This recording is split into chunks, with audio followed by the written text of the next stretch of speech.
Is there a rule, by the way? Like you hear that like fists, or if you're a professional fighter, it's actually legal to fight, or what are the rules as far as like, hey, by the way, I'm a professional UFC fighter, one of the greatest of all time. Are there disclaimers you have to give? What are the rules of fighting normal citizens?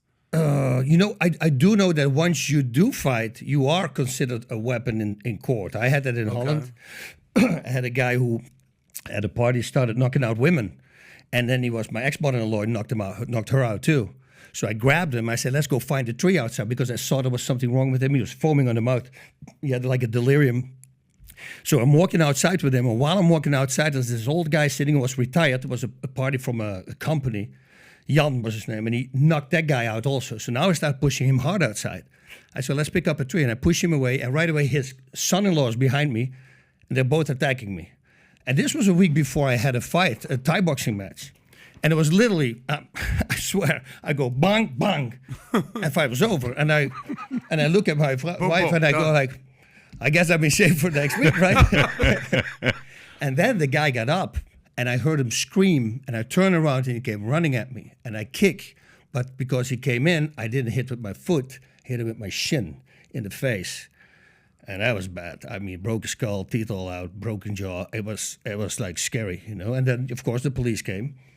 But, I had all these witnesses. He was beating women, so it was okay. But I had to go to court for that one. And in that state, so then, you can't fight again because you're known as you have a weapon, or no? No. You can. In self-defense, you can. It's like when you're carrying a weapon, in self-defense for your life or somebody you love, you're allowed to shoot. Got it. So I guess I know what you're asking, because you've heard about it before where, this person is a registered, if he fights, he goes to just a bunch of bullshit myth. That's bullcrap. Yeah. So that's not a true No, situation. I had this. It's good for movies. I had this woman. I had to, register my hands, lightning and thunder over here. This guy, I'm sitting on a plane, and the steward, the female, comes to me. She says, I hear you're a fighter. And I go, yeah, okay. And she's come with me, and like very secretive. And I'm standing where they stand normally, and she goes to me, I have a friend of mine, he had to register his hands as weapons. And she gave me a card. She says, here, what's it? I said, I don't need that card. And she says, why? I go, that's complete BS, right? You can't do that. No, look, it's registerhands.com. I go, oh, he started a company, so you can say, it's like buying a black belt at blackbelt.com, I go, this is complete bull. It's really not it. But you are considered a weapon, though, once you're in court. That's what they say. You're considered a weapon once you're in court for hurting somebody. For fighting. Because with me, they said, would you say that you would hit harder than somebody else? I mean, you're an athlete. I go, you mean like a shot put guy or a tennis player? I think they hit as hard as I do. So because they really wanted to steer to martial arts.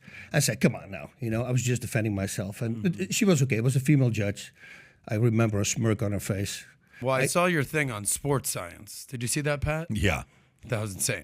You're talking about the spleen or the liver? Yeah, thing? exactly. Yeah. Where they basically, there used to be a show on ESPN called Sports Science. Which, by the way, I loved it. I don't know why they went away with it. It was a very good show they would do. You would make you see the science of what a human specimen certain people were. Yeah, that one right there. I've seen that. One.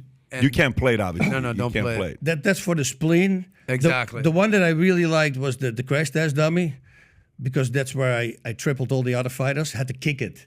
And that was... So with all the craziness taking place, I believe future looks bright. If you believe future looks bright, get your latest Future Looks Bright hat of Valuetainment. It says Future Looks Bright here, Future Looks Bright here. We got them in white, we got them in black, we got them in red. Our black on black sold out. These are about to sell out. If you haven't ordered one yet, we had a person in Michigan, bought one, then he bought 3. Then when those 3 people weren't in the office, they had to order 58 of them because people wanted the Future Looks Bright hat, especially during times like this, because ain't nobody saying Future Looks Bright. To order your Future Looks Bright hat, click over here. And to watch the entire podcast, click here. Take care, everybody.